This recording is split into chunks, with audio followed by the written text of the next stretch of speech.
Om Namo Buddhaya, salam kebajikan, Rahayu.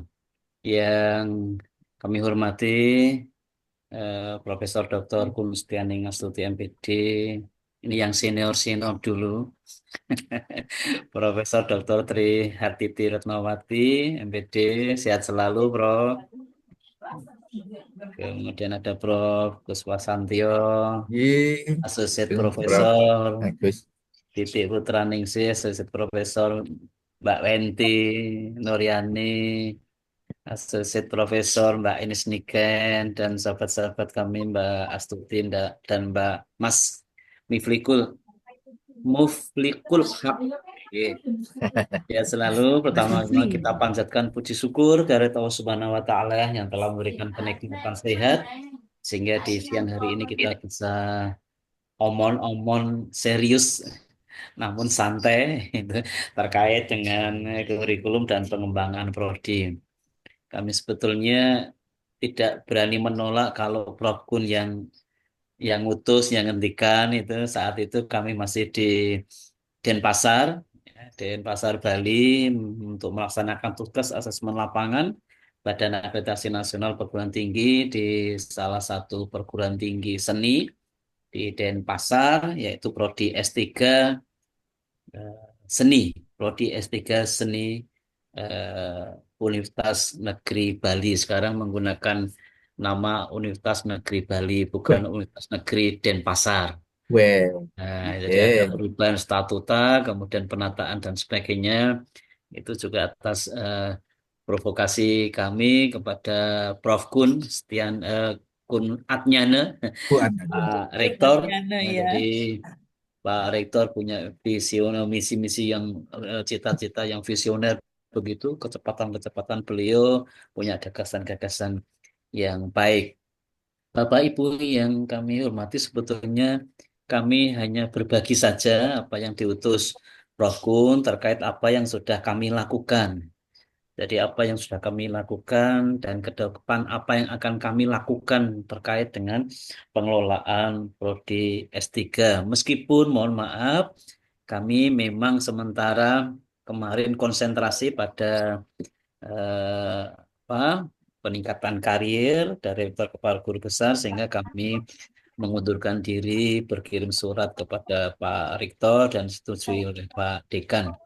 Alhamdulillah begitu kami konsentrasi penuh ya sudah turun sertifikat tinggal nunggu SK dan pengukuhan. Mohon doa restu Prof Kun, Prof Tri, Prof Kus dan Bapak Ibu yang lain mudah-mudahan Selamat, Mas lancar. Prof. Agus. Ya, matur sembah nuwun. Nah, ini Pak Susilo juga Hmm. baru bergabung. Selamat sore Pak Sus, sehat Pak Sus. Eh, selamat ketemu Prof. Agus Cahyono. Jadi matur sembah nuwun Prof Selamat Sus. juga, Oke, selamat matur juga nuwun. lancar urusan Semuanya. guru besar. Nggih, matur sembah Mantap. nuwun, Prosus. Ya. Baik, Bapak Ibu yang Eh, saya hormati, kami berbagi ya, kami berbagi bercerita saja terkait dengan bagaimana pengelolaan prodi terkait dengan kurikulum OB. Saya kira secara historis maupun karakteristik kita sudah memahami. Nanti kami akan sharing berbagi mata kuliah yang kita tuangkan di dalam sebaran kurikulum dari berbagai semester 1, 2, 3 dan seterusnya di dalam pengelolaan prodi S3 Fakultas Bahasa dan Seni. Mudah-mudahan prodi S3 Fakultas Bahasa Seni dan Sastra UNY akan mengikuti dan bersama-sama dengan kami prodi S3 untuk memperjuangkan dan melayani secara baik mutu, baik nanti terkait peningkatan mutu di internal maupun eksternal sehingga pelayanan kepada mahasiswa, pelayanan kepada publik menjadi satu keharusan yang kita upayakan secara maksimal. Bapak Ibu yang saya hormati, kami akan berbagi, sharing. Coba saya akan share.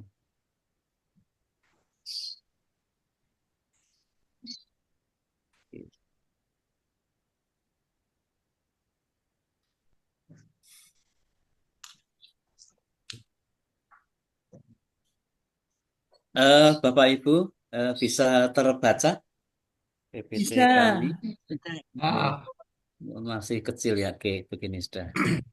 Oke, baik. Ini sangat sederhana dan memang masih dalam perjalanan Denpasar Semarang kami buat begitu mudah-mudahan bisa mewakili apa yang menjadi tujuan diskusi kita sore hari ini. Saya kira Bapak Ibu sudah memahami betul secara histori latar belakang kurikulum UB yang memang ini merupakan satu kurikulum yang mengakomodasi antara input, metode mengajar, kemudian output yang harus ada satu produk di dalam tujuannya. Jadi OB menekankan semua aspek dalam sistem pendidikan. Jadi konteks implementasi global itu OB telah diadopsi secara luas di berbagai negara.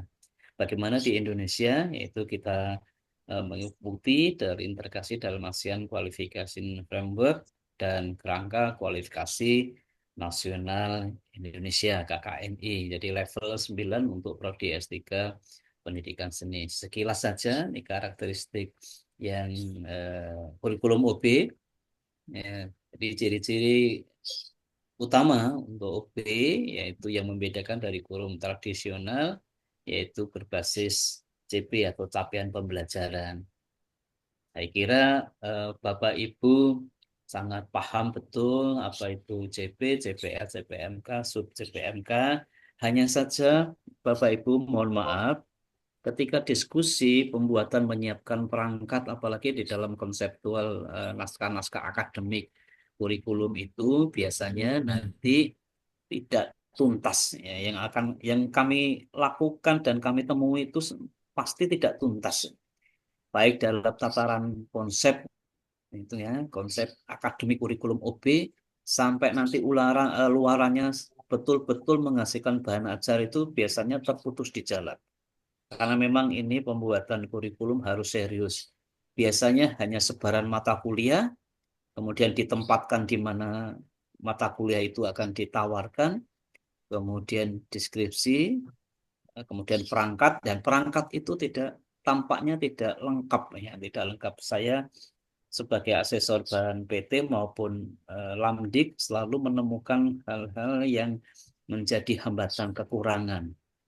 Apalagi sampai meluarkan bahan ajar tiap mata kuliah yang siap. Ya, baik secara online maupun secara cetak itu pasti tidak siap. Nah, oleh karena itu ini bagian dari tantangan nanti kita ke depan bagaimana kita menyiapkan sebuah kurikulum. Jadi tidak hanya sekedar memberikan nama mata kuliah, deskripsinya, kemudian sebarannya, kemudian dosennya, SKS-nya, tapi sampai kepada bahan ajar yang diwujudkan dengan dukungan referensi yang up to date. Ini tampaknya selalu berhenti di tengah jalan. Ya, kami tidak tahu apakah ini memang agak sedikit dipaksa harusnya begitu. Jadi memang di target semester ini harus mendapatkan 3 bahan ajar yang sudah disiapkan cetak maupun yang online, berikutnya 3 berikutnya gitu. Sehingga kurikulum naskah akademik kurikulum itu tuntas sampai pada pengaplikasiannya. Kemudian ciri OB yang berikutnya itu berpusat pada mahasiswa. Nah, ini juga menjadi tantangan akhir-akhir ini kami rasakan mahasiswa mulai calon mahasiswa sampai setelah menjadi mahasiswa itu tampaknya nyun sewu cari enaknya sendiri mahasiswa itu. Ya, jadi mahasiswa itu tampaknya golek yang penak begitu, apresiasi nilai mata kuliah itu harus sempurna, tetapi tidak mengikuti langkah-langkah proses di dalam proses perkuliahan. Itu mulai dari calon mahasiswa itu sudah kadang-kadang kami mengamati mudah-mudahan salahnya. Kadang-kadang status mahasiswa itu digunakan dalam rangka untuk memperkaya diri, tidak semata-mata untuk peningkatan kualifikasi akademik. Apa buktinya? Berkali-kali kami menerima mahasiswa, itu sudah mulai keketatan penerimaan mahasiswa itu sangat tidak ketat. Nanti juga akan dirasakan mungkin oleh Bapak Ibu Fakultas Bahasa dan Seni Sastra. Siapapun yang daftar, itu pasti diterima. Ya. karena juga punya kepentingan untuk mendapatkan mahasiswa sebanyak-banyaknya. Nah, gitu. Ini kan artinya pengketatan keketatan dalam penerimaan mahasiswa sudah lemah. Sehingga calon mahasiswa itu kebanyakan yang lemah-lemahnya tetap diterima. Ya, tidak punya keinginan yang serius gitu untuk melanjutkan studi lanjut. Kemudian yang kedua, setelah diterima itu ngejarnya beasiswa. Kalau tidak dapat beasiswa, entah unggulan BPI, LPDP, dan sebagainya, mundur atau defer. Nah, itu yang merepotkan kita nanti. Itu Prof. Gun, nanti yang merepotkan itu seperti itu. Jadi dapatnya tesnya 15 itu. Nanti terakhir yang sudah bernim ini, betul-betul proses registrasi sampai bernim itu hanya 5 gitu kan itu. Nah, ini tampaknya enggak, ya mohon maaf mungkin kesungguhan untuk studi juga menjadi tanya tanda tanya. Apakah dia itu memang betul-betul tidak mampu di dalam finansial UKT-nya, pendanaannya, atau apa? Eh, Kemudian setelah mendapatkan fasilitas semuanya, kita terima, kita fasilitasi, kemudian berdasarkan status prodinya sudah unggul, perguruan tingginya sudah unggul, sehingga mempunyai fasilitas tiket untuk mendapatkan beasiswa itu peluangnya sangat besar sekali. Ketika mendapatkan beasiswa, nah ini juga mencari enaknya sendiri mahasiswa itu. Jadi harusnya stay di kampus, ya, itu tidak. Nah itu juga akan mempengaruhi kelulusan tepat waktu karena memang tidak dilakukan dengan serius. Apakah di rumah tidak serius, Pak Agus? Iya betul, tapi banyak gangguan-gangguan yang ditemui oleh mahasiswa itu ketika dia tidak stay di tempat kuliah, ya, di tempat kuliah. Kalau di UN ya di Jogja, kadang-kadang di Sambi. Nah, karena di Sambi itu akan mengurangi kualitas dan kecepatan untuk lulus. Ini yang menjadi kendala. Sehingga kadang-kadang metode perkuliahan partisipatif, efektif dan kreatif itu tampaknya perlu kita kita tajamkan lagi bagaimana strategi-strateginya. Kemudian ciri utama yang lain yaitu transparansi dan akuntabel. Ya, tahapan pembelajaran dapat ditelusuri dan dievaluasi dengan jelas. Bagaimana mungkin bisa dievaluasi dengan jelas jika mahasiswa keinginan, kesungguhan di dalam menggeluti, mengembangkan peningkatan akademik dari magister menjadi doktor, ini tidak dilakukan ya semakin kecil. Jadi memang berbeda ketika Prof. Kun kuliah, ketika Prof. Beri kuliah, Pak Sus kuliah itu tampaknya sekarang itu sangat enak itu. Sangat mudah, sangat enak. Mohon maaf, saya agak kasar. Udah masuk, duduk, tidur aja lulus. Asal absennya, persensinya terpenuhi. Tidak mungkin tidak lulus. Jadi hadir, hadir terus ya. Kalau ada tugas dikerjakan apapun tugasnya itu, kualitas tugasnya gitu, ya sudah lulus. Nggak mungkin akan diberikan nilai biasa, tidak mungkin. Dan itu sudah kami amati. Nah, kesungguhan ketika kita akan menerapkan betul-betul disiplin akademik, ya sudah nanti sudah mulai protes. Jadi tidak mengikuti proses, tetapi mengutamakan protes. Tidak mengutamakan proses akademik yang akan dilakukan. Nah, kadang-kadang prodi atau perguruan tinggi terlena hal itu sehingga pengelolaannya menjadi tidak menonjolkan atau tidak mementingkan kualitas akademik. Yang penting dapat mahasiswa banyak, ya, sehingga nanti kita pendapatannya di perguruan tinggi itu banyak gitu. Itu pun kami perhatikan mulai dari rektor, wakil rektor satu, dekan itu selalu mengejar gitu. Jadi tidak mengutamakan, mudah-mudahan nanti Fakultas Bahasa Seni dan Sastra UNY tidak demikian. Ya, ini pengalaman kami, Pak Gun. Kemudian continuous quality improvement. Jadi evaluasi perbaikan kurikulum itu dilakukan secara siklik dan berkelanjutan, tidak stagnan berdasarkan umpan balik dari mahasiswa, dosen, alumni, stakeholder lainnya. Ini juga tidak murni dilakukan oleh prodi-prodi. Biasanya masih di dalam tataran pejabat, ya, dan dosen. Jarang kita berkolaborasi, masukan-masukan dari dosen-dosen yang lain atau alumni, mahasiswa itu jarang kita dengar. Sehingga ini menjadi satu hambatan juga bagaimana mahasiswa bisa melakukan proses kuliah ini dengan baik. Kadang-kadang apa yang kita konsep, kita anggap baik, belum tentu diterima oleh mahasiswa menjadi hal yang baik. Ya, salah satu contoh itu kami lakukan.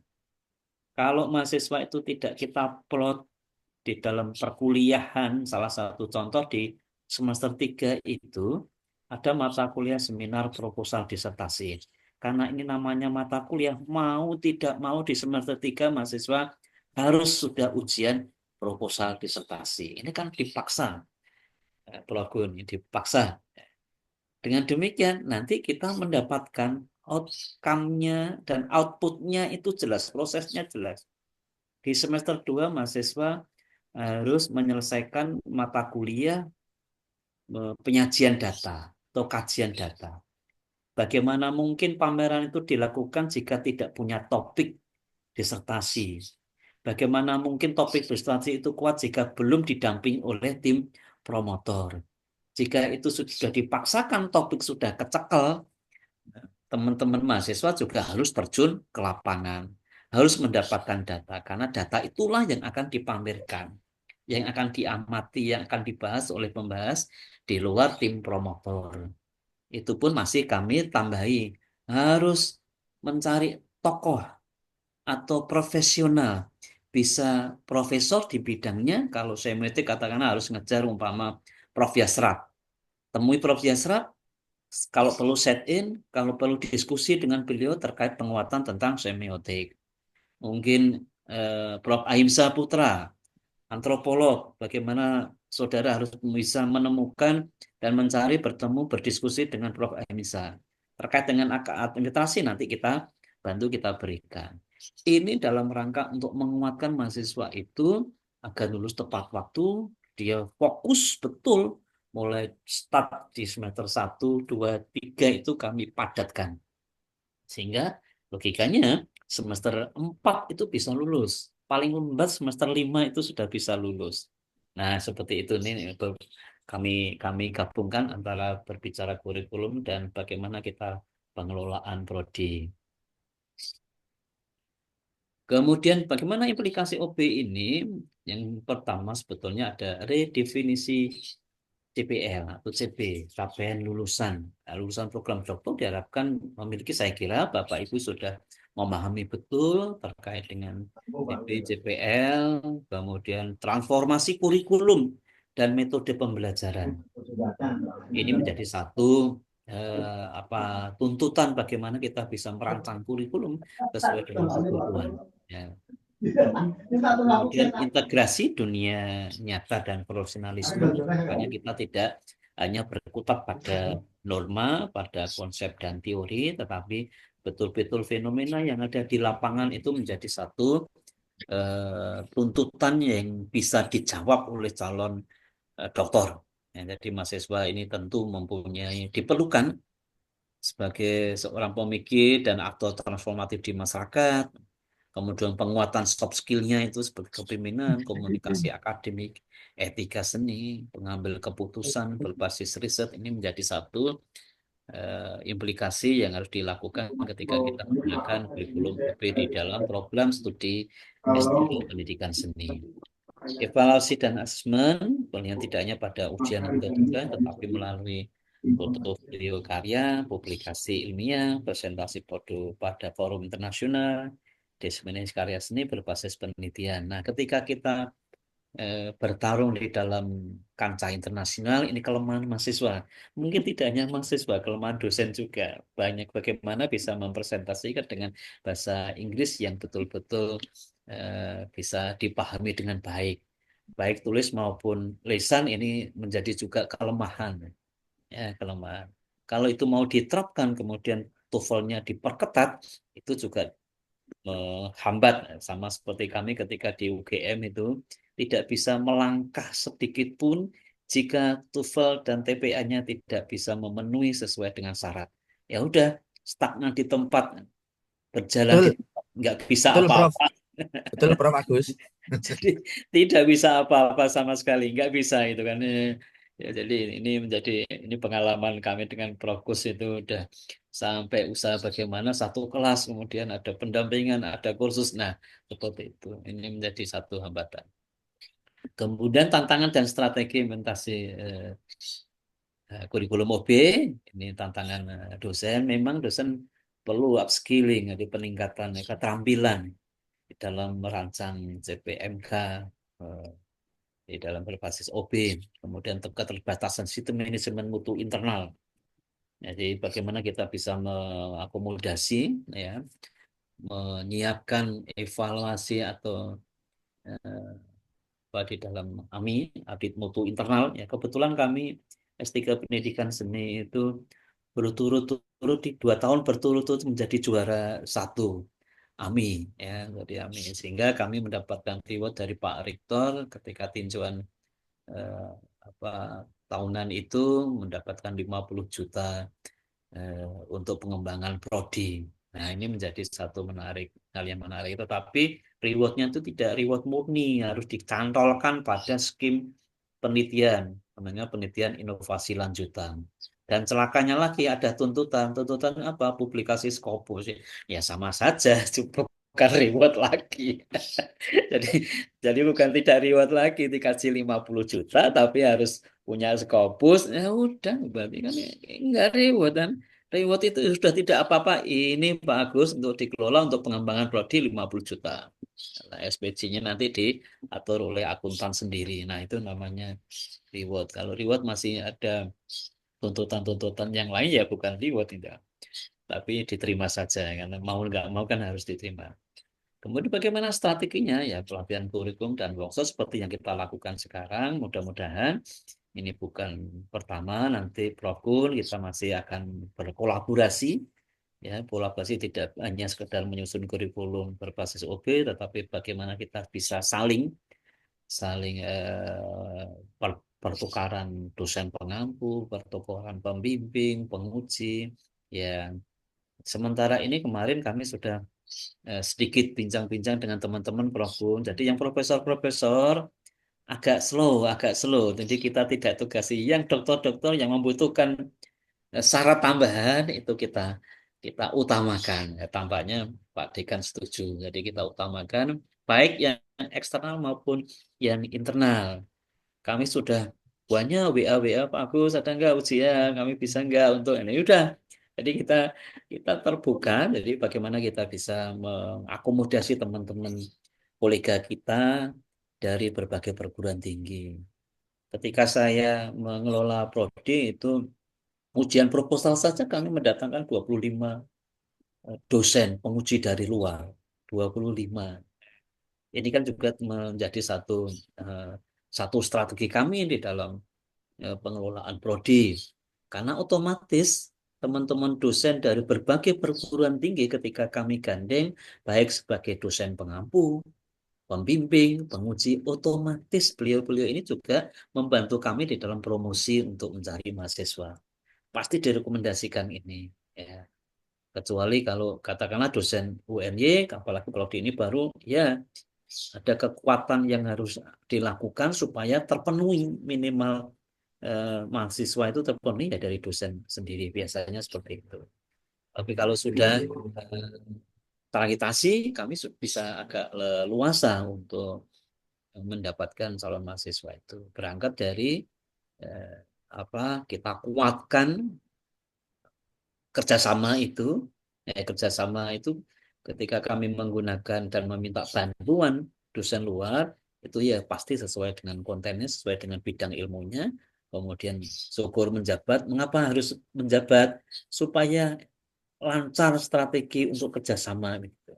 Kalau tidak ya putus pada kepentingan pribadi dosen itu sesuai dengan bidangnya. Oleh karena itu yang strategi kami lakukan. Kemudian penguatan kolaborasi antar dosen lintas bidang ini juga masih perlu kita lakukan Bapak Ibu. Kita sudah mulai tidak hanya dosen-dosen dari Sendra Tasik, Seni Rupa, tetapi dari sastra itu juga kita mintai bantuan jika ada topik-topik yang terkait dengan sastra. Jadi ini menjadi kolaborasi. Kemudian kami juga memasukkan dosen-dosen dari sosiologi dan antropologi.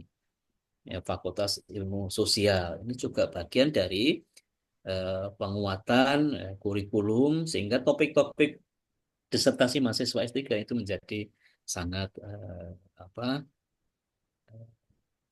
lengkap ya, lengkap sesuai dengan kebutuhan yang ada di masyarakat. Kemudian MONEB berbasis trust study dan stakeholder feedback-nya kita butuhkan. Nah, Bapak Ibu yang saya hormati, hanya sharing saja, Prodi S3 UNES, Pendidikan Seni itu sudah tahun 2012 berdiri. Jadi ini yang pertama kali sebagai salah satu Prodi S3 Pendidikan Seni pelopor se-Indonesia. Setelah itu UPI, setelah itu UNESA. Nanti mau dikoreksi ya Prof. Setelah itu UNESA, kemudian UNY, sebentar lagi UNM. Ya, Makassar ini juga sedang dan sudah dinilai pengajuan prodinya. Nah, kami selalu ketika mendapatkan tugas sebagai asesor Landik maupun Ban PT, selalu memprovokasi teman-teman, ayo kita bareng-bareng, ayo kita bangkitkan semuanya. Jadi tidak hanya UNES saja dengan UPI, tetapi eh, teman-teman dari berbagai perguruan tinggi itu mempunyai prodi S2 maupun S3 pendidikan seni. Apalagi yang kependidikan, yang perguruan tinggi seni aja sudah merambah ke sana. Jadi isi Denpasar juga ISBI sekarang sudah membuka dan mahasiswanya banyak. Kemarin kami diminta bantuannya untuk matrikulasi itu S2 pendidikan seni dan apa saya lupa, manajemen atau tata kelola itu digabungkan supaya tidak sama dengan UPI. Mahasiswanya banyak juga. Nah, kemudian UNM kami juga diundang ya untuk membantu untuk mempersiapkan kurikulumnya. Nah, oke, baik.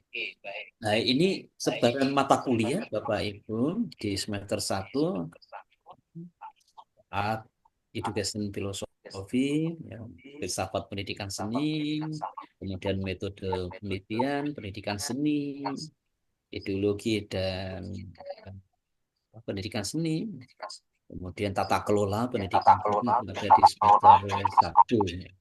Kemudian semester 2-nya itu penyajian data pendidikan seni, isu dan paradigma, teori-teori interdisiplin, pendidikan seni, kemudian penyajian data, pendidikan seni, analisis data dan penyajian data ditambah dengan satu mata kuliah pilihan. Satu mata kuliah pilihan itu diharapkan bisa membantu atau mendukung topik disertasi mahasiswa. Jadi di semester 1 kita sudah menetapkan,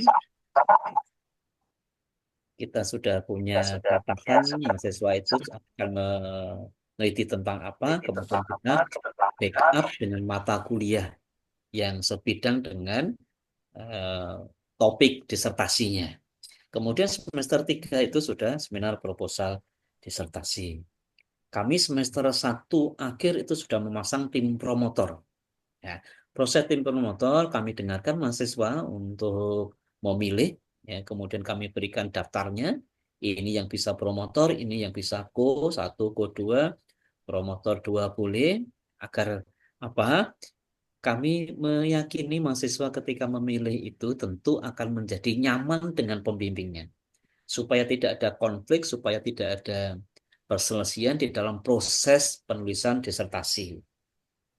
Ini menjadi penting. Kemudian kami evaluasi dengan berdasarkan pemerataan, kemudian bidang-bidang seni yang digeluti oleh Bapak Ibu, harus pas begitu. Kemudian kami mintakan persetujuan dekan sehingga diterbitkanlah eh, surat tugas untuk pembimbing.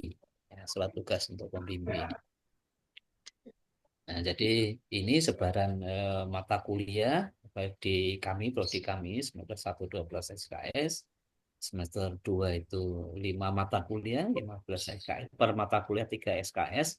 Kadang-kadang ini yang tadi mata kuliah pilihan itu kami letakkan di semester 1, jadi di dalam apa pedoman maupun sistem itu bisa muncul di semester 1, bisa muncul di semester 2. Kemudian semester 3 sudah ujian proposal. Kami jadwal secara serentak begitu. untuk memberikan masukan-masukan di dalam ujian proposal. Jadi nanti ujian proposal itu luarannya, endingnya itu diterima dengan revisi minor, diterima dengan revisi mayor. Sebetulnya dikasarkan itu ya ditolak sebetulnya, ya, ditolak. Tetapi mahasiswa tampaknya secara psikologis itu belum siap dengan kata-kata ditolak. Ya. Ditolak revisi mayor itu jadi rame, menjadi gaduh. Ya itu tadi yang saya sampaikan. Jadi mintanya ya lulus, lulus, lulus, aman-aman saja meskipun mohon maaf. Mengapa itu kami lakukan ditolak atau revisi mayor? Karena satu kami melihat prosesnya juga. Proses itu kami lihat. Bagaimana mungkin mahasiswa tidak pernah bimbingan dengan tim promotornya, hanya kepada salah satu promotor atau coach-nya, kemudian mau ujian. Nah, itu kan menjadi satu proses akademiknya tidak dilakukan dengan baik. Nah, kami tidak mau. Kemudian dari proposal itu sudah harus dilampiri dengan turnitinnya. Memang kita harus ekstra hati-hati meskipun kita tidak maksimal di dalam melototi proposal mahasiswa maupun disertasi. Harus ada turnitinnya. Jika turnitinnya itu melebihi dari 25%, ya bagaimana mungkin itu bisa kita lanjutkan untuk diuji proposalnya.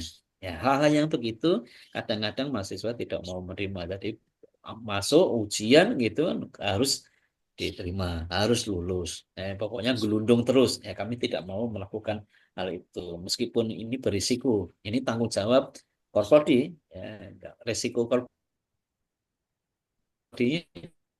nggak apa-apa gitu. Jadi tidak populer tidak apa-apa, tetapi kami menjaga kualitas akademik yang kami terapkan. Yang tadi saya katakan, kasarnya masuk saja duduk itu nggak bawa apa-apa tidur lulus. Ya, ini kan menjadi menjadi apa ya hambatan ya, penurunan di dalam kualitas akademik program studi doktor.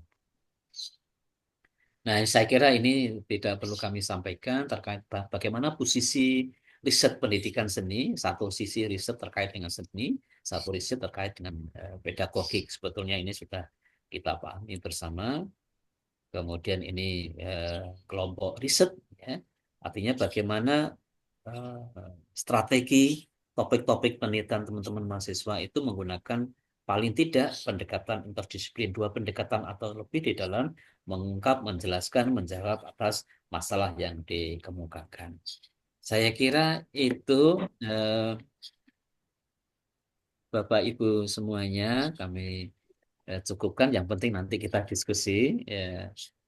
Selamat sore Mas Sip, Pak Is, Mas sore. Mohon izin mengawali beli Siap, layar. Makasih atas matur. kesediaannya untuk bisa join. Tadi sudah didahului Prof. Kun dimulai saja, tidak nunggu Associate Profesor Dr. Cipto. Masih sibuk. Ya udah, pokoknya kalau dosen mendapatkan tugas tambahan, ya, apalagi Mas Cip ini kan remune akeh, dadi yo gelem kurang gelem Sip, ya Mas sip. ya. Saya kira Katen, mohon maaf Prof. Ini, Kun, nanti kita ini, sambil jalan sambil diskusi mungkin ada beberapa diskusi yang kita kembangkan di dalam pertemuan sore hari ini. Monggo, Terima Assalamualaikum kasih Prof. warahmatullahi Agus. wabarakatuh. ya, Waalaikumsalam Waalaikumsalam. warahmatullahi wabarakatuh. Terima kasih Prof. Agus ya. Prof. Agus itu kalau bicara itu enak sekali didengarkan ya, tenang gitu ya. Tapi sangat apa ya, yang mendengarkan itu wah terhanyut sekali ya. Oke, terima kasih Prof. Agus. Nah untuk selanjutnya ini terima kasih ya Bapak WDPKUSD sudah hadir, Bapak Dr. Cipto Budiandoyo. Kami mohon perkenan Bapak Cipto untuk memberi sambutan ya, Prof. Oke, Associated Prof. Dr. Cipto, monggo dipersilakan. Matur nuwun, Rukun. Assalamualaikum. Waalaikumsalam. Waalaikumsalam warahmatullahi wabarakatuh. Waalaikumsalam. Nah, terima kasih suaranya jelas sendiri, Prof. Agus. Atau nuhun Mas. Alhamdulillah. Yang pertama kali, khususon untuk Prof. Agus, terima kasih sekali atas bantuannya, rawuhipun itu akan menambah kepercayaan diri dari program studi pendidikan seni S3 yang teriring dengan itu sebetulnya lebih utama kami ucapkan selamat atas guru besar yang kinyis-kinyis itu, Matur walaupun nuwun, Mas. walaupun saya tidak sempat hadir menyemangati, Nggih. bagaimana hadir nggak diundang. Dereng, dereng. Sebetulnya belum bisa menyandang sebutan profesor, Mas. Wong SK-nya belum diterima, pengukuhan belum kok. Iya, Ini ya provokasi pokoknya Prof Kun begitu. aja ini. Ya, tapi Siap kan sudah mendengar ya, sudah mendengar. Nggih. mendengar kebocoran istilahnya. Cih. Terima kasih sekali lagi Prof. Agus Jayono yang telah berkenan untuk membantu kami dan bersemangat untuk ke depan dalam pendidikan seni itu terkait dengan kurikulum itu bagaimana pengembangannya telah kami dapatkan beberapa kiat ataupun apa yang sudah dipaparkan tadi atas nama fakultas, yaitu tepatnya Fakultas Bahasa Seni dan Budaya Universitas Negeri Yogyakarta. Sungguh berterima kasih sekali. Yang kedua, saya juga mengucapkan terima kasih atas nama fakultas. Ibu Prof pun telah menggandeng Prof Gus. Itu tentu saja telah akan menjadi lebih baik lagi bagaimana program studi pendidikan seni etika itu. Kemudian yang terhormat para senior yang pertama Prof Tri ini yang selalu siap dan ketulusannya saya rasakan banget bagaimana beliau Ih, menyukai apa saja untuk Fakultas Bahasa Seni dan Budaya ini di Yogyakarta terbukti nampak keselalu mudaannya Prof Triartiti tampil selalu muda, jadi saya yang hampir tua mudah mulai grogi bagaimana menandingi kemudaan Prof Tri itu. Beliau memang usianya sudah lebih dari lanjut. saya, tapi saya merasa hampir disalib bagaimana menjadi tua gitu Prof Agus. Work today is broken. Sudah The grogi. ClickUp fixed it. We're Gitu. Saya menjadi lebih tua. Yang berikutnya, saya ucapkan terima kasih juga dukungannya Prof. Santio. Ini namanya sudah berada di dalam. Jadi saya mohon maaf yang sebesar-besarnya untuk semuanya aja bahwa saya terlambat oleh karena nunggu linknya dari Prof. Tutu, Prof. Kun. Jadi lupa rupanya saya nggak dikirim linknya. Ya, terima kasih sekali, Prof. Kun. Ya, Prof. Santio, terima kasih banget tetap setia dengan FBSB UNY dalam kesibukannya dengan tugas barunya ternyata menyisihkan waktu yang benar-benar tulus untuk diperbantukan kepada FBSB UNY ini dalam kaitannya memajukan prodi S3 seni itu. Dan saya ucapkan terima kasih juga para senior ini yang di sini ternyata senior semua, kecuali yang namanya Astuti Handayani ini. Ini kayaknya yang paling om deh. Udah udah bersuami belum, Bu Astuti? Sampun ya, Prof. Cip. Ini Oke, suaminya itu calon apa ya? Kapolda ya? Apa, Mbak? Kapolsek. Kapolsek. Kapolsek ya.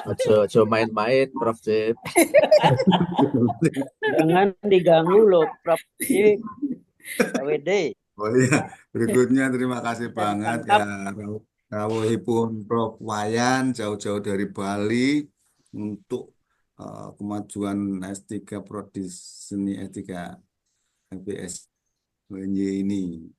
Walaupun dari Bali nampak selalu senyum ceria untuk pendidikan seni S3 FBSD UNY. Ini ada lagi yang saya harus panggil satu persatu ini Prof Kun Yun Sewu. Kebagian kita harus kita tambah untuk bersemangat ke depan. Ini gua ada senior kita, ini Prof Associate Susilo Pradoko.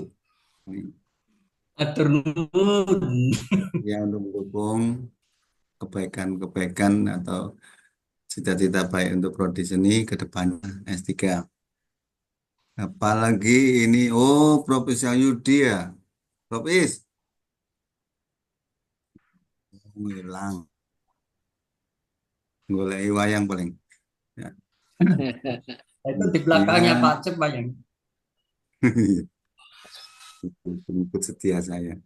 Dan teman-teman lainnya, Bapak Muflikun, Mbak Fauzia. Mbak Fauzia itu Prof. Kun. Ini S3 Prof. Anu ya? S3 Pendidikan Seni ya, dari dosen seni rupa. Iya, iya. Oh iya, wajah yang ngono kaya lagu. Oke, dan teman-teman ini Bapak dari jauh juga hadir. Terima kasih Prof. Zulfi dari Padang nampaknya. Tuh, gimana ini? Mati? Oh enggak. Prof. Zulfi jauh-jauh dari Padang, jauh-jauh dari Padang juga rawuh. Terima kasih pun Prof. Zulfi. Moga-moga amal baik yang tulus ini kehadiran demi demi baik lebih baiknya dari program studi S3 Pendidikan Seni ini akan lebih baik lagi karena datang-datang dari Padang untuk kepentingan kemajuan prodi S3 Pendidikan Seni.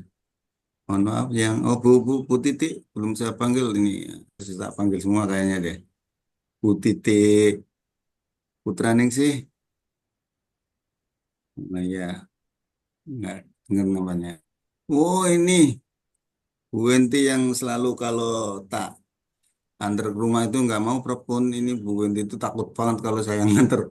Bagus, udah kenal sama Bu Wenti belum nih? Wah, sudah ini. Udah ya. Itu kalau tak antar saya kalau di kampus mau antar ke rumah itu takut banget sama saya nggak. Mendingan nggak mau katanya. Oh, ah. Aduh, oh, yakin kasih banget saya. Berharap tapi tidak terwujudkan. Nggih, semuanya saja yang maunya saya sebut satu persatu karena ini sahabat kita semuanya, saudara kita semuanya, yang bersama-sama akan menyungkuh bagaimana adanya program studi pendidikan seni S3 akan lebih baik dan menghadirkan kehadiran khusus dari Prof. Agus. Mudah-mudahan akan lebih baik lagi karena merasa bersemangat lagi, karena Prof. Agus jauh lebih muda sehingga semangatnya lebih muda lagi. Terima kasih sekali, matur semua nuwun semuanya, semangat dan sebagainya. Selamat buat Prof. Kun. Ini S3 Pendidikan Seni di bawah pimpinan beliau. Semoga semakin hebat, semakin bagus. Ya, toh, Prof. Iswayudi. Assalamualaikum, Prof. Is. Ya, baik, terima kasih, Oke, Pak sip. Oh, Agus. Bagus. ada ini ibu saya, ibu mertua saya, Prof. Agus, namanya Ibu Enis Niken. Itu mertua saya. Hmm. Mertua. Iya, Sugeng Karena mari Sonten, Profi. alisannya Iya. Bu Enis itu saya peristri Prof. Agus. Wah, Ibu Iya. Erna. Padahal mahasiswanya Bu Wenti juga sama Bu Titi mana tadi? Milih yang lebih muda. Mohon maaf yang sebesarnya. Terima kasih sekali. Apabila tutur kata, bercanda dan sebagainya yang kurang berkenan buat Bapak Ibu semuanya, siap-siap mohon maaf yang sebesarnya. Dan terima kasih yang sebesarnya. Saya akhiri. Assalamualaikum warahmatullahi wabarakatuh. Waalaikumsalam Waalaikumsalam warahmatullahi warahmatullahi wabarakatuh. wabarakatuh. Terima kasih banyak Bapak Asosiat Profesor Dr. Cipto Budi Handoyo ya, atas sambutannya, dan kami doakan semoga asosiaternya hilang nanti langsung profesor gitu ya, Prof. Amin, amin. Baik, terima kasih. Untuk selanjutnya ini sesi diskusi ya, tanya jawab, masukan, dipersilahkan kepada Bapak Ibu dan para mahasiswa kalau ada yang ingin disampaikan untuk berdiskusi bersama Prof.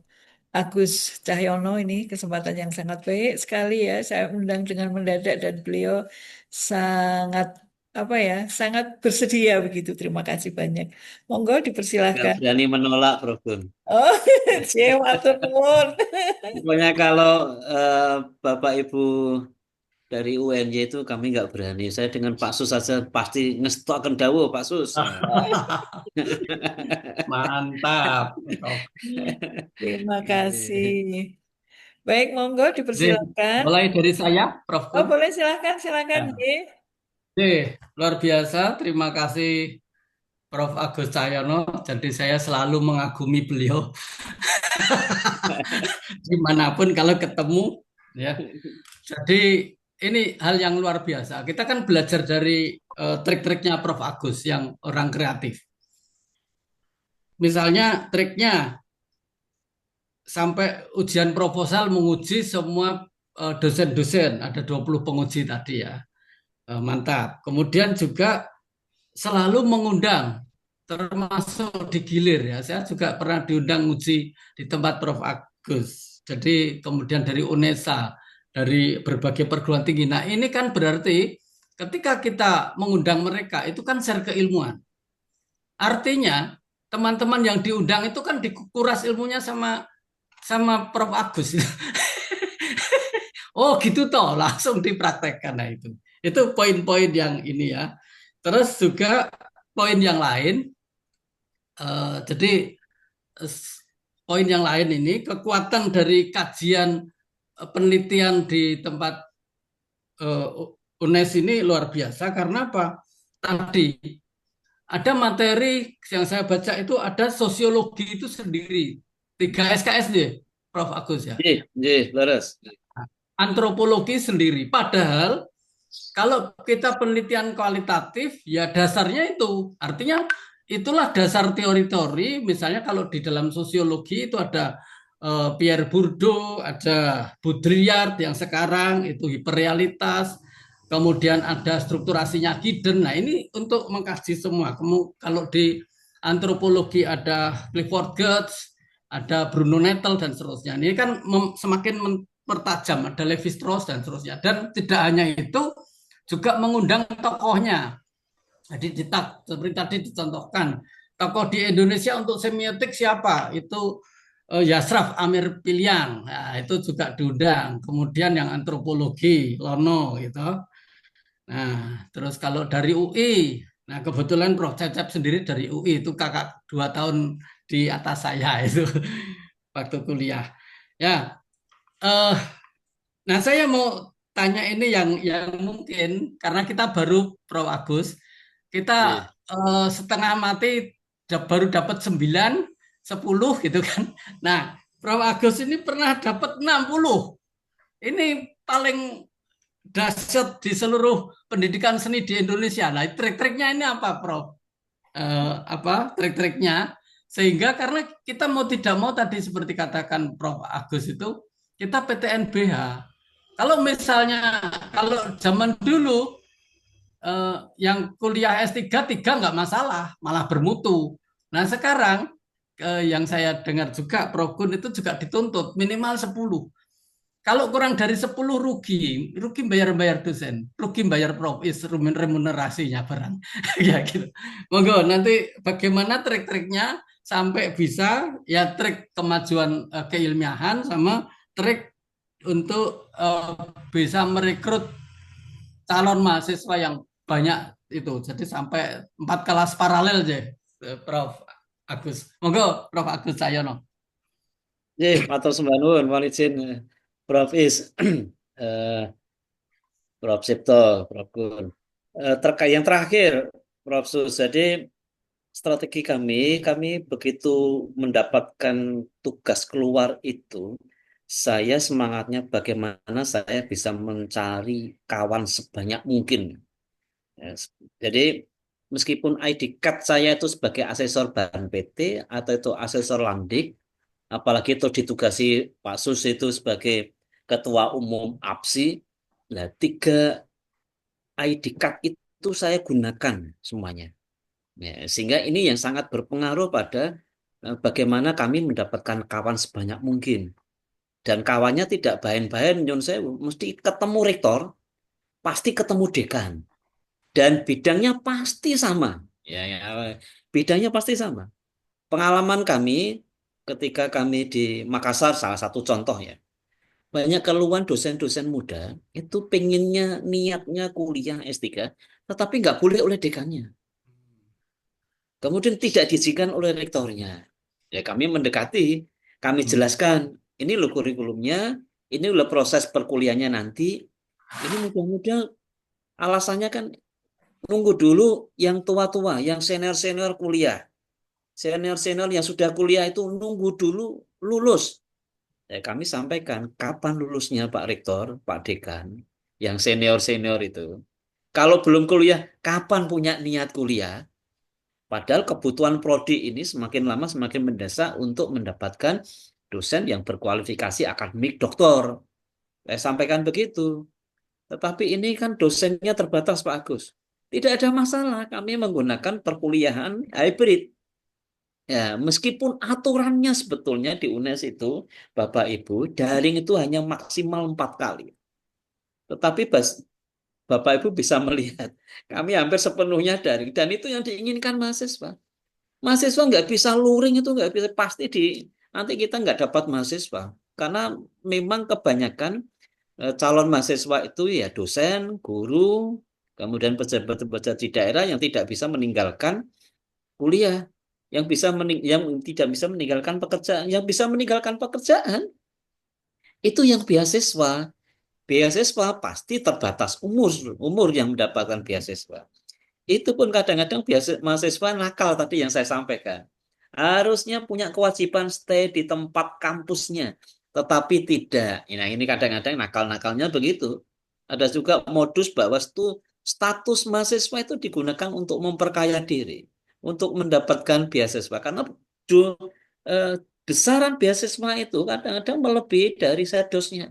Dia lebih baik melepas sedos, mengejar beasiswa, kemudian dia melakukan kegiatan lain di luar studinya. Nah, itu yang celakanya itu. Itu yang selalu saya kejar-kejar jika ada mahasiswa seperti itu. Pasti tidak nyaman dia karena memang saya tagih itu. Oke.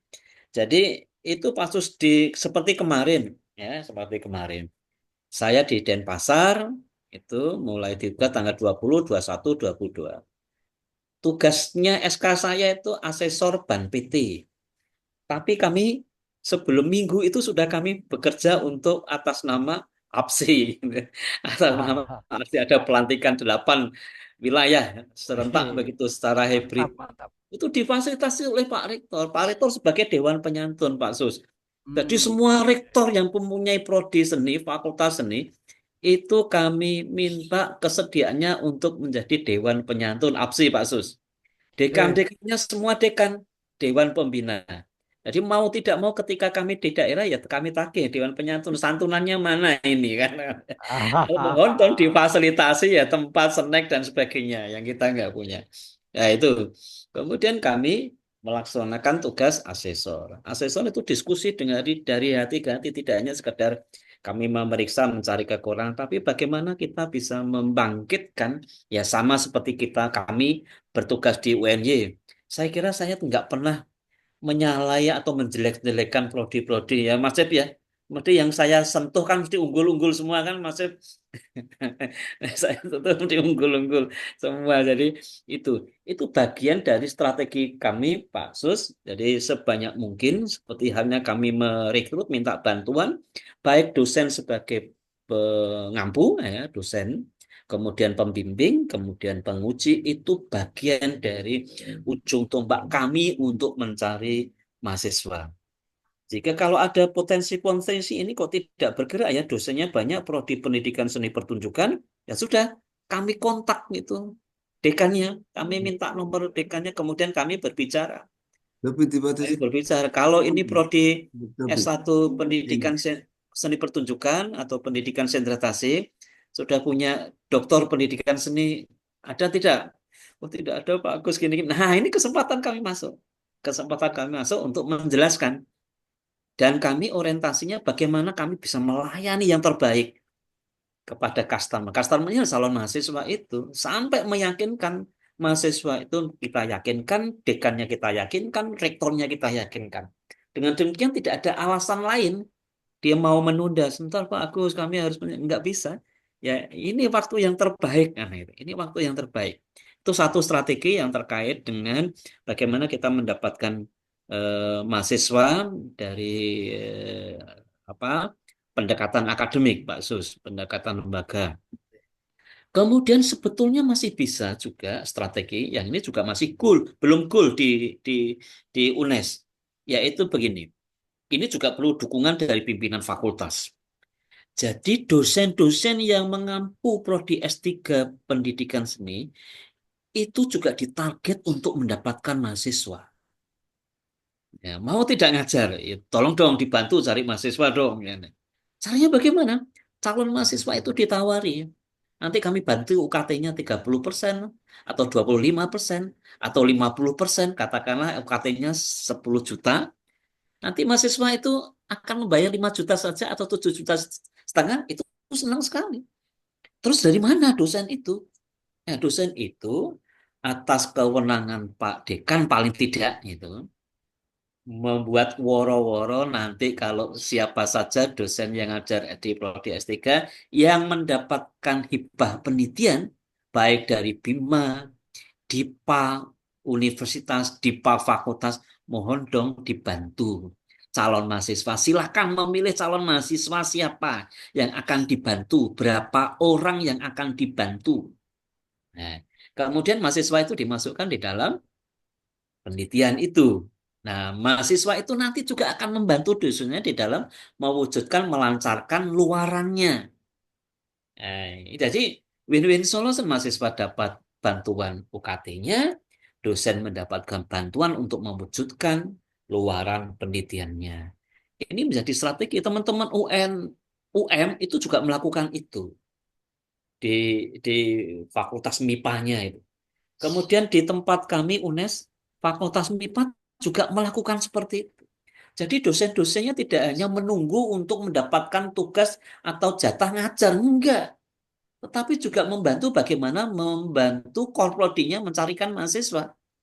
Nah, itu begitu. Jadi seperti itu yang kami lakukan. Di samping memang kita juga membutuhkan pendanaan penguatan untuk keluar negeri. Kebanyakan kan kita lemah untuk mendapatkan mahasiswa dari luar negeri. Bagaimana mungkin kita hanya mengandalkan medsos?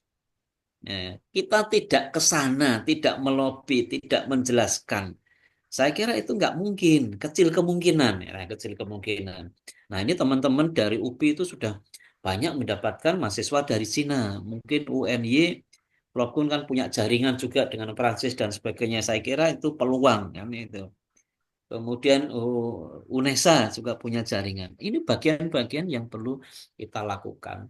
Kemudian yang berikutnya kita meyakinkan bahwa kita melayani dengan baik, melayani dengan hati nurani, melayani dengan aspek kemanusiaan, tidak hanya sekedar akademik, tetapi bagaimana kita melayani, bagaimana kita menyapa, kita memberikan senyuman. Ada apa Mas? Nggak pernah kamu kok nggak pernah hadir bimbingan? Ya tidak. Gimana Mas kabar baiknya dan sebagainya. Jadi betul-betul teman-teman mahasiswa S3 itu kan sudah rata-rata kan sudah dosen, sudah dewasa, dia tidak butuh sentuhan-sentuhan emosional begitu, tidak mau disalahkan, tidak mau dianggap mohon maaf, kamu kok gitu kok nggak bisa mikir, kok goblok sekali ya, tidak, itu pasti mental itu, mental. Tetapi bagaimana kita merangkul teman-teman mahasiswa itu, yang notabene guru, kemudian dosen itu menjadi nyaman di prodi kita. Kemudian itulah yang menjadi senjata kita dari mulut ke mulut, alumni-alumni kita itu berbicara tentang itu loh yang tercepat, itu loh kuliah di sana cepat. Kuliah di sana mendapatkan fasilitas ini, dosennya enak-enak, dosennya tidak killer, dosennya tidak mempersulit. Bukan seperti kolega kita di perguruan tinggi seni sebelah begitu. Masuk angel, metune angel, suwe sisa. Nah itu di dalam konflik terus. Nah itu kan gak masalah. Dosennya antara promotor dengan kok berdebat terus dan sebagainya. Itu juga menghambat. Mohon maaf, ada juga seperti itu, Pak Sus. Oke. Perguruan tinggi yang tidak memberikan suasana yang kondusif bagaimana mahasiswa itu.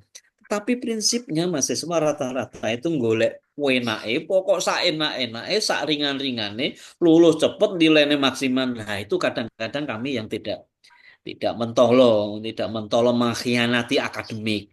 Ngono yo ngono ning ojo ngonoan begitu.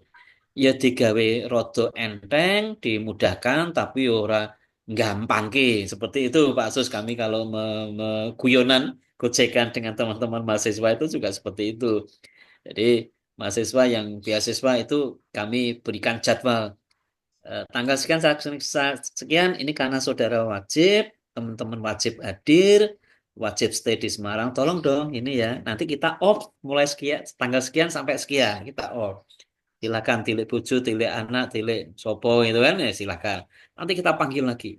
Sehingga ada pekan-pekan nih yang semua semester mahasiswa semua angkatan itu hadir kemudian nah disitulah kita gabung dengan kegiatan-kegiatan prodi, kegiatan-kegiatan akademik prodi, entah kuliah umum, entah apa dan sebagainya itu kita manfaatkan.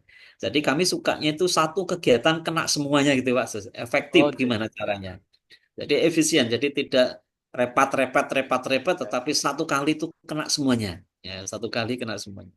Nah, seperti itu Pak Sus. Jadi tadi memang kami menyiapkan sebetulnya idealnya dulu seperti di UGM ketika kami mengkaji budaya-budaya Cina itu kami mendapatkan dosen khusus, dibuatkan mata kuliah khusus kajian kebudayaan Cina.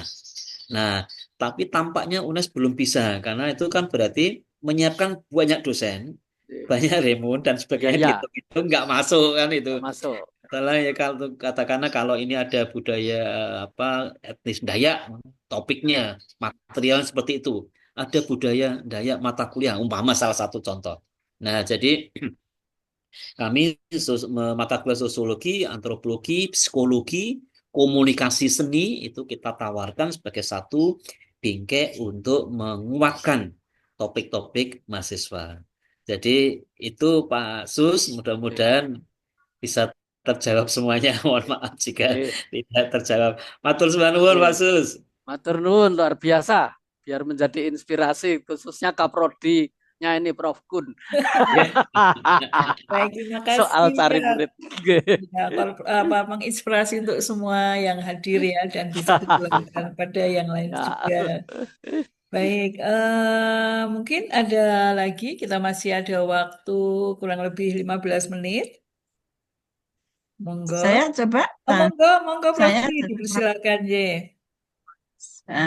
Assalamualaikum warahmatullahi wabarakatuh, Prof. Agus. Waalaikumsalam, Prof. Salam. Tri. Warahmatullahi wabarakatuh. Mentor Wah, kami, sangat luar guru kami ini, Prof. Tri.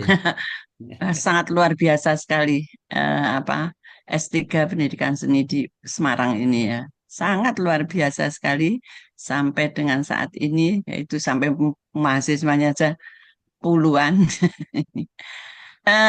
Saya hanya ingin menanyakan saja itu yang terkait dengan dosen, dosen pengampu itu.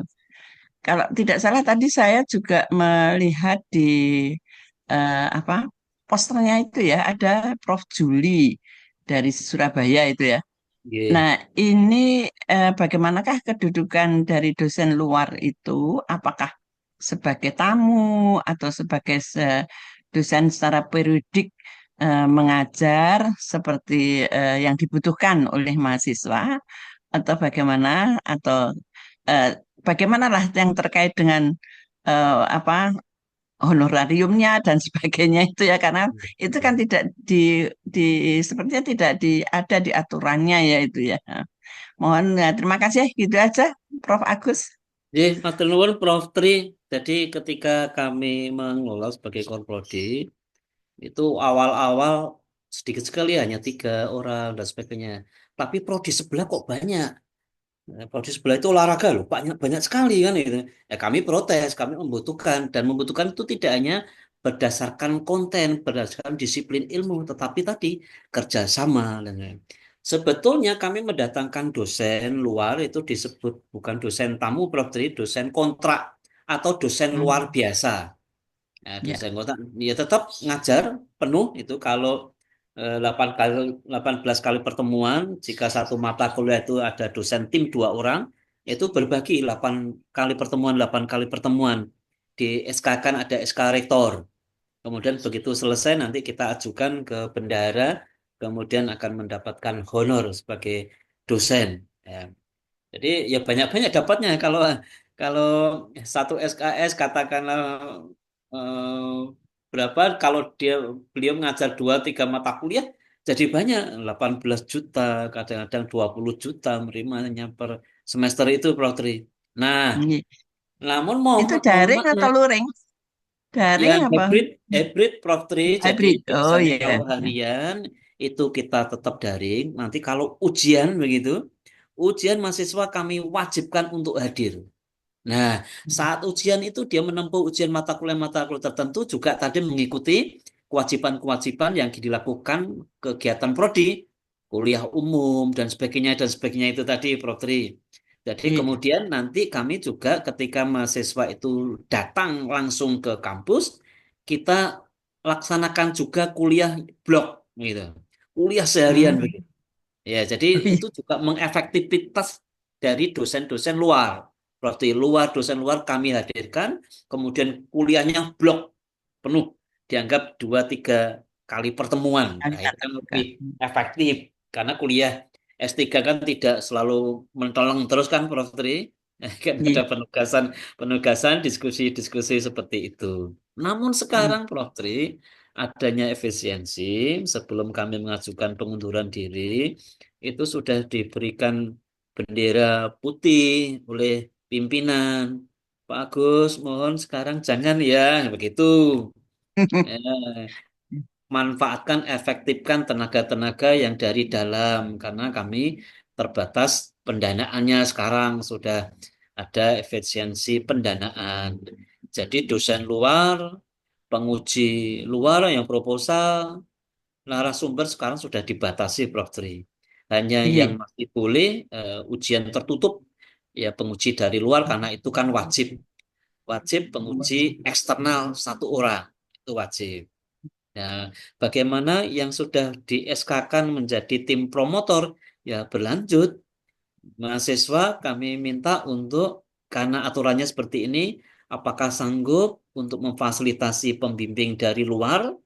Ya, jika tidak sanggup, silakan mengajukan pergantian. Jadi pergantian pembimbing bukan inisiatif dari Korprodi, nanti di jewer banyak dosen saya nanti di. Jadi atas dasar mahasiswa itu merasa keberatan dengan dengan pembimbing luar, oleh karena itu mengajukan pengunduran bimbingan atau pergantian pembimbing. Demikian juga pembimbing itu bisa mengajukan mundur dari bimbingan mahasiswa gitu, Prof. Tri. Karena Oh iya. seperti kami, ini mahasiswa tiap kali pertemuan bimbingan, saya itu punya WA grup yang bimbingan S1, S2, S3. Selalu saya jadwal, Prof. Tri. Ya, Iya. buka lapak untuk bimbingan S1, S2, S3 jam sekian sampai sekian, silahkan mengelis. Ya, udah, silahkan ngirim materi yang akan dibimbingkan. Begitu. Nah itu. Kemudian berikutnya 3 kali berturut-turut mahasiswa tidak menggunakan waktu bimbingan, kami persilakan untuk mengganti pembimbing atau kami mengundurkan diri.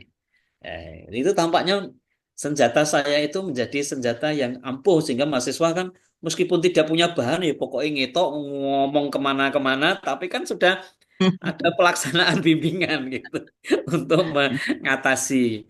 Jadi itu Prof. Tri, jadi mulai dari ujian proposal kami sudah memasang dulu, minta bantuan teman-teman.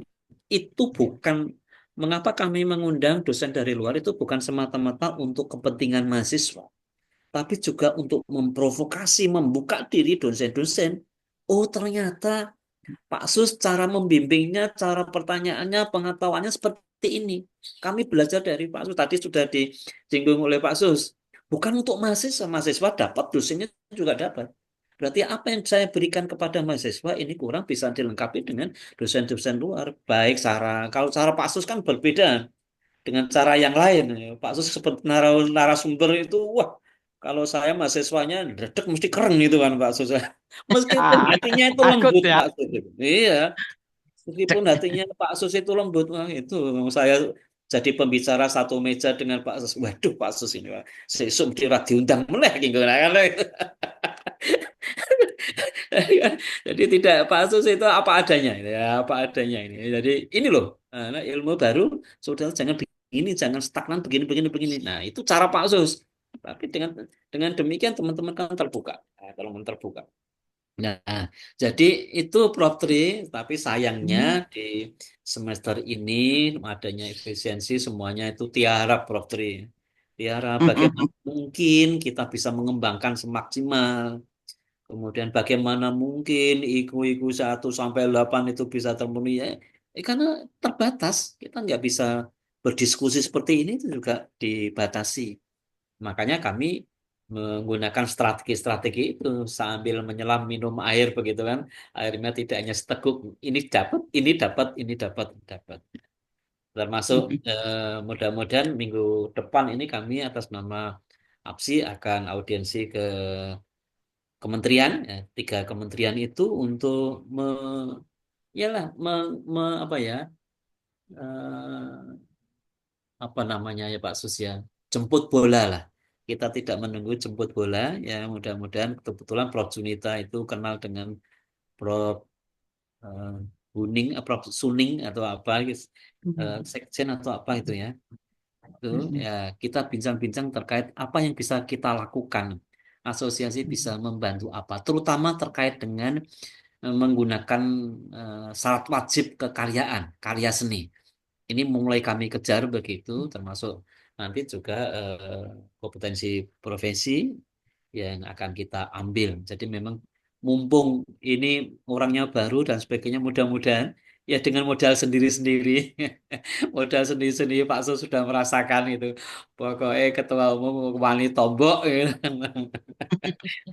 Jadi mudah-mudahan Prof. Kun nanti ada waktu kami juga ajak untuk menghadap ke Jakarta ke Kementerian. Terima Terima kasih. kasih, saya kira itu Prof. Tri. Mohon maaf Prof. Tri. Mantap. Terima kasih. Iya, terima kasih sekali, Prof. Agus. Cuma sedikit cerita bahwa dulu sebelum ada pendidikan seni S3 ini kan pasca sarjana itu ada prodi pendidikan ilmu pendidikan di mana ada konsentrasi pendidikan seni. Itu sudah ada waktu itu tahun 2016 apa ya ya Prof Ya, Kun ya itu. 2016. I- Iya. Itu dulu Prof Jajuli itu jadi dosennya J, juga. Ya, J, J. waktu itu saya medok Prof Jajuli itu saya menemani saya kan waktu dulu Kaprodi menemani Prof Jajuli untuk mengajar itu di pasca pasca UNY ini ya. Itu tiap J, hari Sabtu dari pagi sampai sore. J, Itu J, tiga blok kali itu apa ya. ya?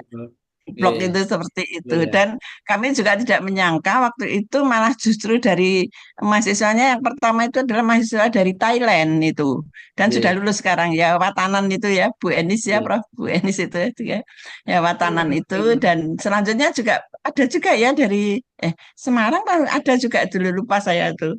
Nah itu jadi sesungguhnya lulusan pendidikan seni dari UNY itu sudah ada tapi menginduk di IP dan dosen-dosennya juga dari luar, ada Pak Johan dulu, kemudian Pak Prof. Jajuli itu ya.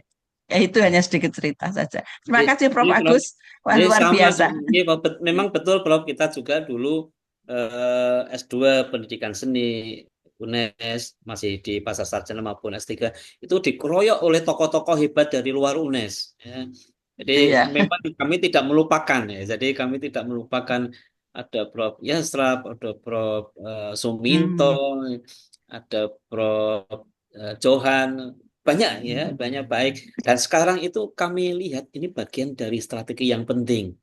Sehingga teman-teman UM, UNESA mungkin tidak ada yang tidak kami senggol, tidak kami gandeng. Bahkan kami dulu Prof. Tri masih Korprodi juga masih banyak kegiatan-kegiatan yang kita ketemu ya Prof. Tri ya. Dengan Ya, Zoom Prof. Toto itu kami juga Prof. Toto ya.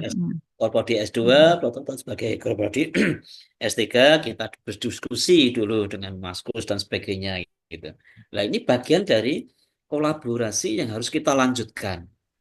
Jadi Betul kami itu. UPI, UNESA, UNY, UNS, ISI Denpasar, ISI juga, ISI Surakarta, ISBI Bandung itu kita gandeng semuanya. UM, ke Unimed, UNM semua nggak ada yang tidak pernah kami undang. Semua kadang-kadang kami keroyok begitu. Gini mana ini? Kami juga sampaikan ini hal-hal yang penting yang perlu kita dapatkan masukan dari beberapa kolega kami. Jadi intinya kami meyakini jika kolaborasi, sharing, berbagi, kita sama-sama, kita akan besar sama-sama. Kita nggak mungkin akan besar sendiri dalam satu prodi. Salah satu contoh itu, kalau kegiatan-kegiatan yang lain satu level prodi, kami hanya dengan UPI saja. Karena hanya 2 prodi S3 Pendidikan Seni se-Indonesia. Kalau mau diskusi apa, wong loro tok. Kan begitu. Loro dipoto ya mau loro tok. Gitu. Ngapain masuk S3 se-Indonesia Pendidikan Seni hanya 3, hanya 2. Nah, oleh karena itu kami senang. Di UNY ada, UNESA ada, UNM ada, gitu kan. Ya, dari nanti ISB, kemudian isi Denpasar, UNM. Jadi kita nanti akan berkolaborasi. Nanti kita akan bareng-bareng begitu bagaimana kita bisa melayani masyarakat khususnya mahasiswa dengan baik. Nah, saya kira itu Prof. Tri, matur sembah nuwun Prof. Tri. Nggih, matur nuwun Baik, sangat. Nggih. matur nuwun sangat. Mungkin ini yang terakhir, Mbak Bilih, ada lagi yang ingin disampaikan Bapak Ibu dan mahasiswa. Saya boleh, Prof. Kun? Monggo, silahkan. Iya. Monggo, Mbak Astuti. Oke. Selamat sore, Prof. Agus. Selamat sore, Mbak Astuti.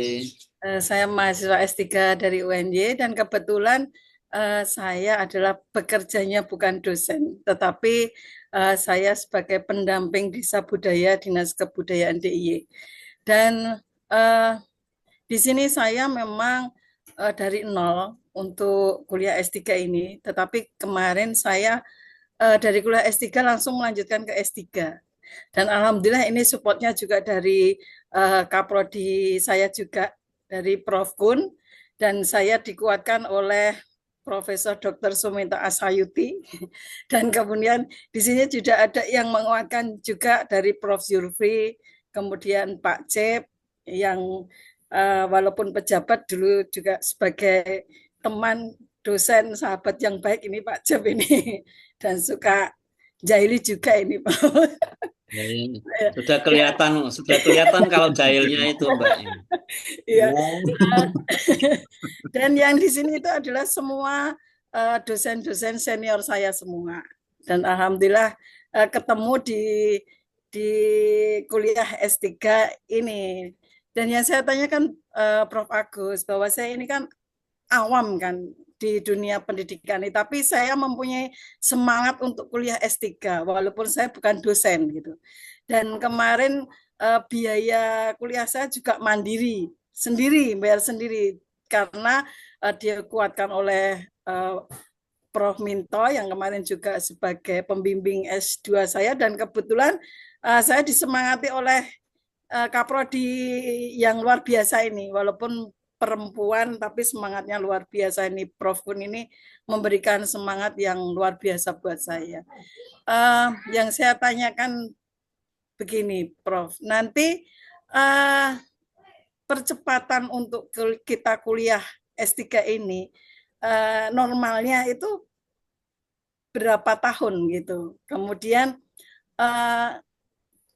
saya itu juga masih agak bimbang ini, karena teman-teman saya yang di semester ini itu sudah pada menyusun proposal disertasi gitu. Dan saya itu di semester 2 ini masih menunggu Prof. Kun untuk mendapatkan promotor gitu. Dan walaupun saya ya merasa agak kesulitan, tapi ada dosen-dosen senior ini yang banyak yang membantu, termasuk Bu Enis, Prof. Zulfi, kemudian Pak Iswahyudi yang selalu mendampingi saya juga dalam PPM UN. Dia jadinya saya merasa tidak begitu kesulitan, tapi sebenarnya kesulitan.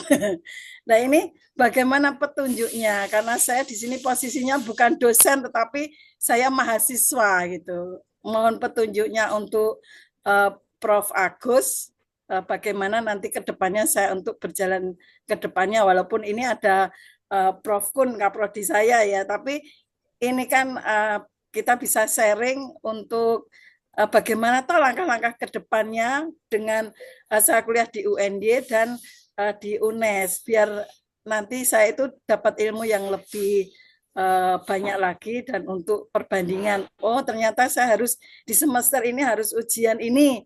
Oh, saya di semester ini harus ujian kelayakan dan lain-lain. Nah, mohon untuk petunjuknya Prof. Agus untuk memberikan petunjuknya. Terima kasih Prof. Agus. Matur nuwun Mbak Astuti, pertanyaan yang luar biasa ini. Baik, pertama, berapa sebetulnya target?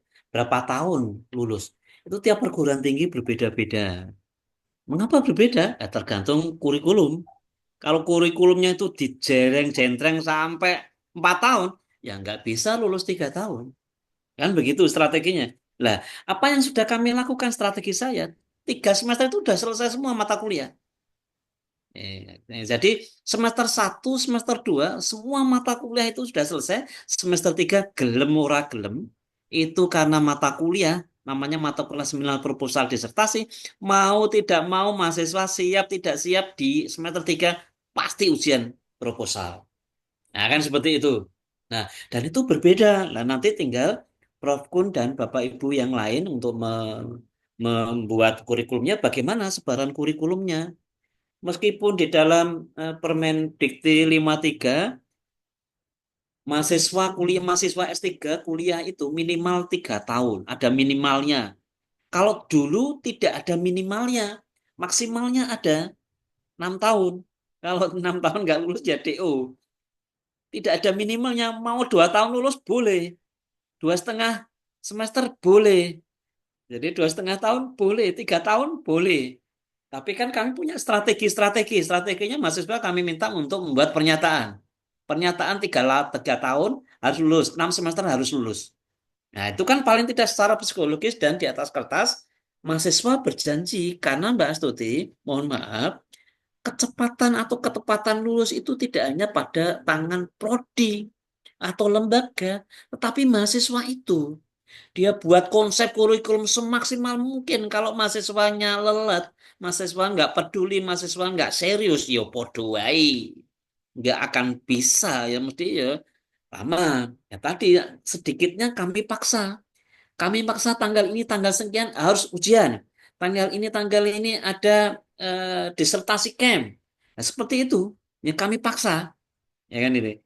Tanggal ini ada bimbingan terpadu. Kan harus datang. Kalau enggak mungkin dia itu akan unyu-unyu datang golei pembimbingnya, itu kecil kemungkinan. Biasanya agak sedikit dipaksa digiring.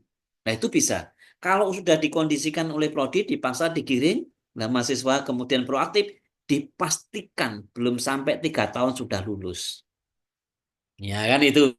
Kalau kuliah tadi gampang kuliah tadi Mbak Astuti, nggak mungkin tidak lulus. Tetapi masalah nanti ada syarat-syarat yang harus dilakukan untuk bisa ujian tertutup.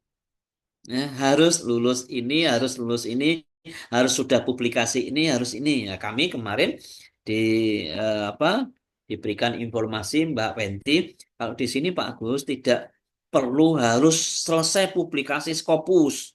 Ya, nanti ada dibantu dengan yang lain. Nah, itu kan. Atau bisa juga akademiknya selesai, sudah diwisuda, ijazahnya masih ditahan karena masih punya hutang.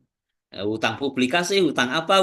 Nah, strategi-strategi itulah yang memungkinkan untuk mahasiswa itu terangsang agar dia serius kemudian cepat lulus. Kami 2 tahun lebih sedikit aja ada Mbak Astuti lulus dari Denpasar, cum laude. 3 tahun persis ada. Kurang dari 3 tahun ada. Mendekati DO yang harus saya paksa itu karena tidak punya syarat wajib untuk ujian tertutup, ya kami berikan LOE supaya apa? Mereka terbantu tidak kena DO, tapi dia lolos ujian. Yang penting ujian, yang penting wisuda. Tapi dia nanti membuat pernyataan diketahui oleh prodi, dekan di mana tempat studi, kemudian dekan di mana dia berasal. Jadi sama-sama tahu bahwa ini masih punya hutang. Hutangnya apa? Publikasi Scopus. nanti tidak mendapatkan ijazah, ijazahnya belum diterima. Sehingga dia nanti tidak akan bisa menghidupkan statusnya, menghidupkan kembali dosennya jika dia belum mendapatkan gelar doktor dan dibuktikan dengan ijazah. Nah, kalau pengen dengan ijazah diterima dan bisa menghidupkan di sistem perguruan tingginya, ya ayo kejar. Di lembaganya yang mengejar, kita yang mengejar. Sehingga mahasiswa terbantu, ayo bareng-bareng. Itu pun sering juga kami masih panggil, yuk ini ada dissertation camp, silakan Mas, datang Mas. Ayo untuk mengakselerasi saudara masih punya hutang begitu. Gratis. Nah, kalau mau bayar ada di Jogja 15 juta. Ya, kan itu di IA Scholar-nya Prof. Irwan Abdullah kalau mau di sana kan itu. Kalau yang tidak bayar ada di sini, ada di sini. Nah, kita hanya memberikan informasi itu. Jadi Mbak Astuti, kecepatan lulus itu tergantung dari satu konsep ya, konsep atau sebaran atau kurikulum prodi didukung oleh prodi aturan-aturan prodi atau fakultas atau perguruan tinggi. Kemudian keseriusan mahasiswa itu di dalam mengikuti kuliah. Biasanya kalau serius dia tidak nyambi. Kalau nyambi itu ya sudah biasanya diseleksi. Nah, nanti akan dibaca kembali jika sudah mepet waktunya. Kalau sudah mepet waktunya pasti pasti gelisah, pasti dia galau karena teman-teman sudah selesai semuanya, tinggal dia mau ke kampus saja wis izin. Ya, sebetulnya tidak ada masalah terkait keuangan, nggak ada masalah apalagi Mbak Astuti. Saya yakin keuangannya nggak ada masalah. Ya, tapi tuntutan izin itu kan ditakoni bojone, kapan mah rampung mah? Takoni putrane, kapan mah selesai mah wisuda? Dan nanti relasi-relasi itu yang beban. Jadi jawabannya itu podo wae, pertanyaannya podo wae tapi menyakitkan. Kapan ujian terbuka gitu ya, udah nggak enak gitu kan. Hmm. Ya jadi itu kemudian termasuk juga bagaimana nanti Prof Kun akan memasang SK pembimbing, siapa yang ditunjuk untuk membimbing, itu juga bagian dari strategi percepatan. Kalau pembimbingnya itu baru nanti semester 3, nah berarti telat. Telat. Mau diskusi dengan pembimbing, nggak bisa. Karena pembimbing kadang-kadang juga menanyakan, saya mana SK-nya? Kalau saya belum punya SK, ya saya nggak mau bimbingan. Ada juga yang begitu. Ada juga yang suka rela, meskipun tidak ada SK, seperti Prof. Minto, bimbingan-bimbingan diskusi, oke. Ya. Nah, itu juga strategi kan, strategi Prodi, bagaimana Prodi bisa mengeluarkan SK pembimbing seawal mungkin akan lebih baik. Mungkin begitu selesai pengumuman sudah langsung dipasang topiknya kan sudah tahu ketika wawancara dan sebagainya. Topik proposal disertasinya, aku sudah tahu. Oh, pasang aja. Semakin awal kita didampingi oleh tim promotor itu semakin baik. Sehingga kita bisa berdiskusi-diskusi tidak hanya menentukan topik, tetapi bisa menyelesaikan mata kuliah yang menjadi apa yang akan kita ambil per semester itu bagian dari proses bimbingan. Iya. Saya kira itu Mbak Astuti. Iya, terima kasih Prof. Agus. Dan alhamdulillah ini buat pencerahan ini ya. Ini berarti saya harus gas ini minta Prof. Kun untuk segera mengeluarkan SK promotor saya ini. Karena jujur saya selama ini sudah rajin konsultasi dengan Prof. Minto karena kemarin juga sebagai pembimbing saya di S2. Jadi siapa tahu ini untuk mempermudah saya juga biar cepat untuk konsultasi dengan Prof. Minto karena kalau saya konsultasi dengan Prof. Minto itu sering digojeki. Wah, ini piro kok bendino dene kok konsultasi gitu kan, cuman cek aja gitu karena belum ada SK-nya gitu. Kemudian saya sering konsultasi dengan Dr. Susila itu, wes ya serapo pakai nih sambatan saja katanya gitu. Tapi saya kan juga kemarin punya taktik ya, ayo Pak, nanti kita konsultasi nanti PPM di tempat saya ya Pak gitu sama Dr. Susila itu. Jadi biar nyambung aja untuk berguru sambil kita juga serius fokus. Nah ini saya juga nanti mohon untuk Prof. Kun ini, ayo Prof. Kun biar cepet nanti. Baik. Saya kuliah rajin loh ini. Ya, jadi Mbak Astuti mohon maaf seperti di kami sebetulnya itu nggak bisa keluar di semester 1 karena sistem nggak bisa. Nah itu saya akali begitu, saya akali. Saya buatkan SK dekan, SK dekan. Jadi manual. Karena kami semuanya pelaksanaan di dalam perkuliahan akademik di UNES itu kan menggunakan sistem. Nah, sistem menolak gitu kan. Sistem menolak. Nggak bisa di semester 1 itu sudah ada. Karena itu harus diatur dulu. Ya, harus peraturannya itu harus dirubah dulu. Tapi kan kami ini gagasan kami. Nah, sudah, kami mendekati dekan, dibuatkan SK dari dekan. Nah, nanti kalau sudah sesuai dengan peraturan baru kita bisa masuk sistem. Sistem itu ada tadi sistem skripsi, tesis dan disertasi. Jadi kalau tiap bimbingan ya upload, kemudian diverifikasi dan sebagainya. Itu nanti terbaca semuanya. Nah, Oh, itu yang kami strateginya seperti itu ke dekan, kemudian kami minta, yang penting kan ada manualnya kita serahkan pada tim promotor. Ini SK-nya. Nanti kita saat waktu tertentu yang sudah bisa masuk ke sistem, kita masukkan ke sistem. Tapi kan mahasiswa sudah bisa terlayani dan iya, dosen tidak merugi karena sudah ada SK. SK itu kan masuk BKD dan sebagainya bisa digunakan. Meskipun iya, uangnya belum ada gitu kan, umpama iya, gitu kan.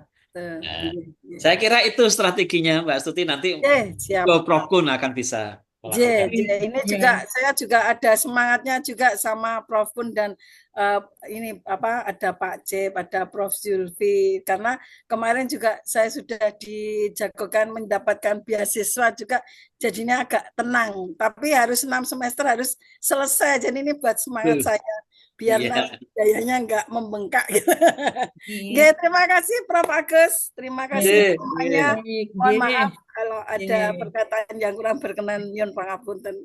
Jadi nanti bisa diskusi di luar ini Mbak Astuti dan teman-teman mahasiswa yang lain. Siap. Nanti kami share referensi-referensi yang mungkin bisa bermanfaat. Silakan nanti kita bisa berbagi.